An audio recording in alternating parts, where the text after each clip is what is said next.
Hey everybody, back again, and today I want to do something different. Can it be different? It's on my fourth video. Today I wanted to talk about the news, I guess politics a little bit. I used to teach government, history teacher, politics, government, that kind of just goes hand in hand and stuff. So I want to talk about something that kind of a weird story that's been in the news lately, and that is Trump in his idea to buy Greenland for the United States. This is not a Trump bashing video. This is not a Trump praising video. So if you're looking for either of those things, you're not going to find it here. Sorry. When I used to teach, not easy, but it's important when you teach to be objective and impartial for everything. And while I have opinions on those, and I guess other YouTubers like to persuade. I don't know. I'm a teacher. I can't help it. I try and walk that middle line at all times. So just trying to be objective, because this is how I would talk about it in the classroom.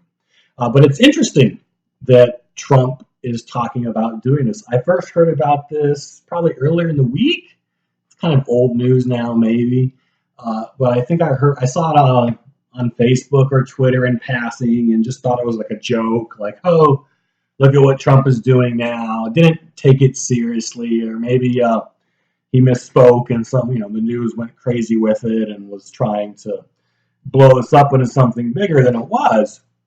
But then it kept popping up, so I looked into this, and turns out it's kind of legit. He actually wanted to buy Greenland, and so there's some truth to the story. It's a real thing, which is interesting. Why would Trump want to do this? Well, first of all, it's not the first time that the United States has looked into purchasing Greenland. So I looked some things up quickly. I had no idea.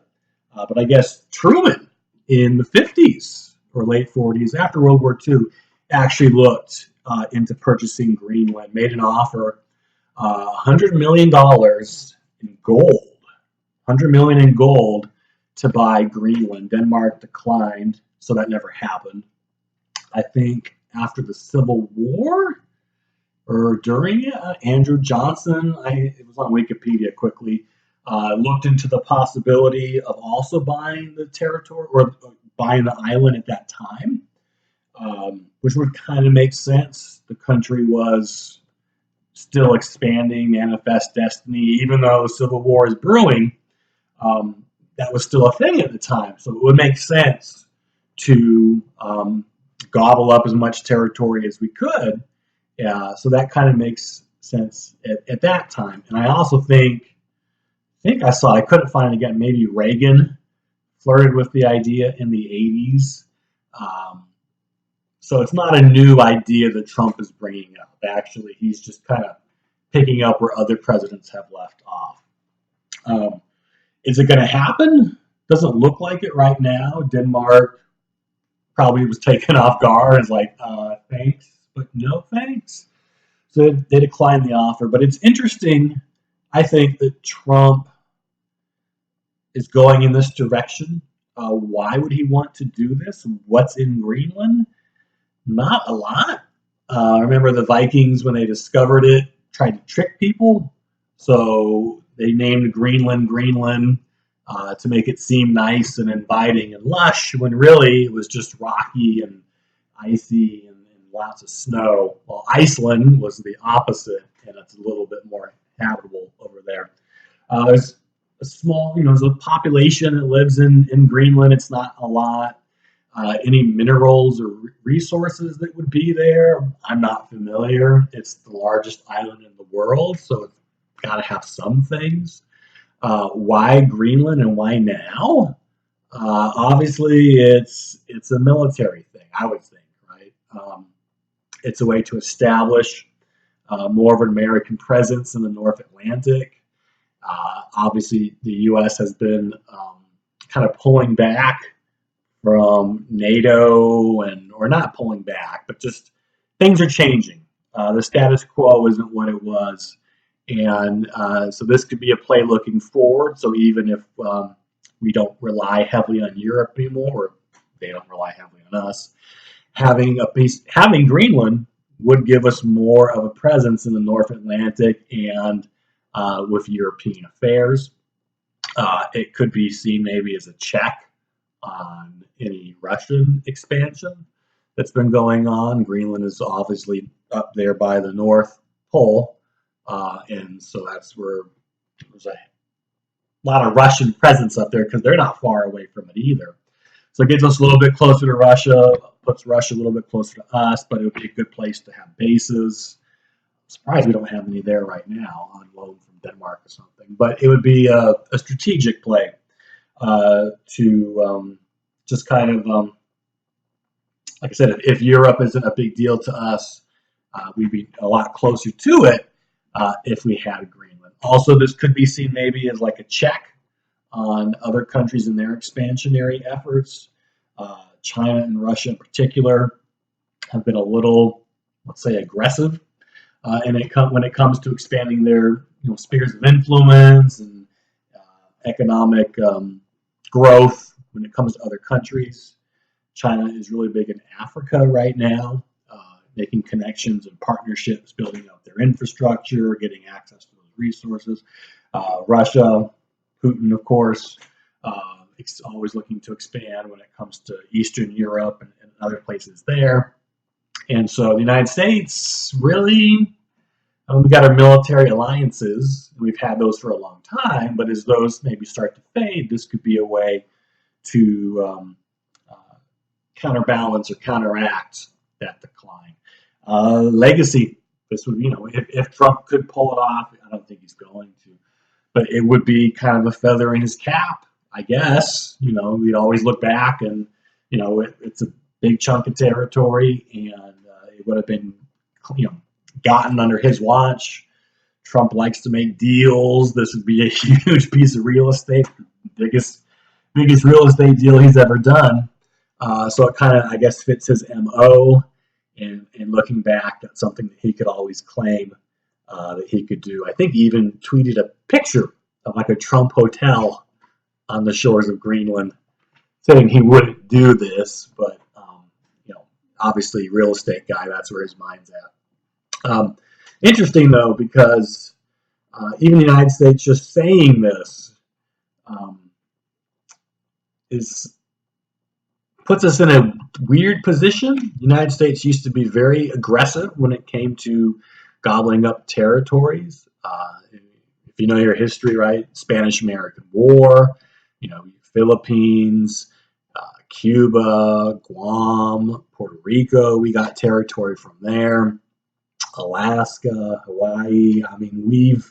There was a time the United States was very aggressive in territorial claims, and we haven't had that in a while, but doesn't mean it can't come back.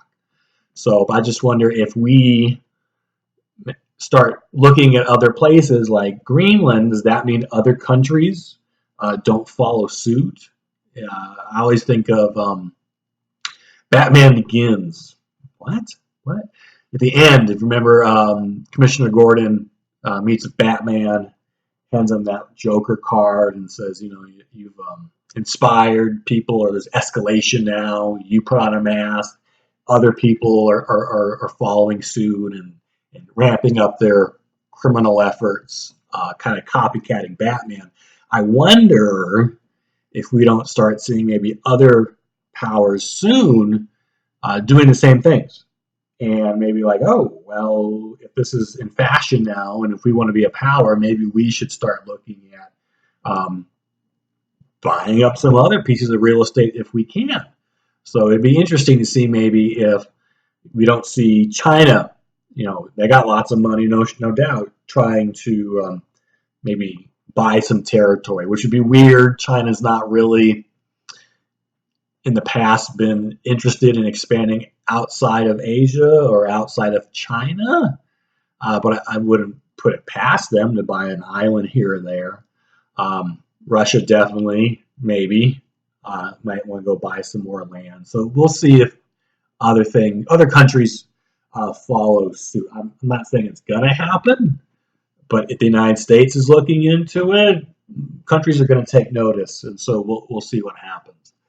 If we were to get Greenland, that would be Super interesting. Definitely, it would be more of a military benefit than anything else. Um, would it become a state? That's tricky. It goes into Puerto Rico territory then. It's up to the people of Greenland if they would want to. And seeing that they have very little ties to the United States, I don't see them, oh, well, we want to join right away. They'd probably be salty about it if their land was transferred to some other country. But if they did, what does it take? Pretty simple. You just need to have a constitution, or a state constitution. The state needs a form of government, basically, and you need a minimum population of like I think 60,000 people. Voters is usually how it goes, but 60,000. I'm sure Greenland's got that. Do they have a government in place? I don't know. I honestly don't, because if Denmark has ownership of them, and I don't know how many people live there. 60,000, yes, but are they their own self-sustaining, functioning government? Is that even in place? Do you need that so much in Greenland? I don't know if they have that. But even let's say they did, and they did want to try and apply for statehood, it's still tricky. Puerto Rico is the same thing, because just because you want to apply for statehood doesn't mean that you get in. It's up to the Congress, and they have to take a vote on that. And in the past, Congress has been kind of a dick when it comes to letting states into the union, particularly Arizona, which is where I live. Arizona tried a couple times to join the union and was denied for some petty reasons that would definitely be in play today, because have we ever been as petty as we are now? Arizona applied once and was denied because, if I remember correctly, Arizona, back in the 1900s, a new Western state, was very progressive, as most Western states were at the time. But the country was very conservative. The Republicans were in power, and they were not very keen on letting probably a Democratic voting state into the union. That would mean 2 new Democratic senators into the Senate, probably a bunch of Democratic representatives into the Congress. So that would upset the balance of power. And they're like, no, you know what? We got Republican majorities, and we really don't want to let any more Democrats in to play at the table. So we got denied for that reason, because it would have upset electoral college and the balance of power in legislative branch. So we try again, I believe, when Taft, a Republican, okay. Well, we tried again when Taft was in office, and got denied a second time, Arizona, because at the time Arizona had in its constitution written the voting in and out of judges. Judges in the state could be fired, voted out of office, according to Arizona's state constitution. Again, Arizona is a progressive state at the time. Taft, being very big on judicial branch, not only was he president, but he was head of the Supreme Court, mind you, later on in life. He thought of himself as more a judge than president, was not okay with this. And so he actually vetoed, if I remember, the bill that would let us in, because we were not treating judges fairly and with respect. So on that ground, kind of petty, Arizona was not let in. So we go back, ratify our constitution, or amend our constitution to let judges have their position for life. We try again to become a state. Taft is like, okay, now you listen, you understand, I'm okay with this. So Arizona becomes a state. As soon as we go back, amend the Constitution to put the voting of judges in and out of office back into law, and kind of sneak in that way. So, and anyway, a little Arizona history if you care. But totally could see that happening again today. I don't know how Greenland would vote, lean Democrat or Republican. let's say they were leaning left, with Republicans in charge of the House and Trump in the office right now, may not be happy letting, again, a blue state into the Union when the Electoral College could be so close these last couple of years. Or if they were Republican, they would probably try and push it in quickly. The Democrats would raise the stink and filibuster and try and stop that. What you might see happen, again, if Greenland is bought, if they want to join the Union, because this is the way it used to be done also, is to kind of offset or keep the balance. In the past, we would have states join the Union 2 at a time. This was done a lot leading up to the Civil War. And so you would have like a free state and a slave state kind of join at the same time to keep the balance of power. Puerto Rico probably leans left, I would imagine. I have no idea which way Greenland goes. But if they were kind of opposites, then you could have them join and kind of keep the status quo that way. So that'd be interesting to see. I know Puerto Rico is kind of knocking at the door here and there about becoming a state, and who knows if that ever will happen. But again, same thing. If they offset that balance of power, they're going to have a very, very hard time. So anyway, just kind of interesting. Maybe looking at it from a historical point of view, I don't think Trump's going to get his way. I don't think Denmark wants to get rid of Greenland. Now they know the United States is a buyer. They have all the power, so if they ever wanted to, they can not get whatever they wanted, but they could probably get more than Trump offered the first time around. So we will see. Strange, interesting times that we live in, and I don't know. We'll keep our eyes on Greenland. I wouldn't hold my breath. Don't make any vacation plans yet. But I don't know. Maybe it'd be nice. It'd be different. Seen some pictures there. Not a lot of sightseeing, but I don't know. Whatever floats your boat. All right. I got to go. I got stuff to do. And I'll catch you later.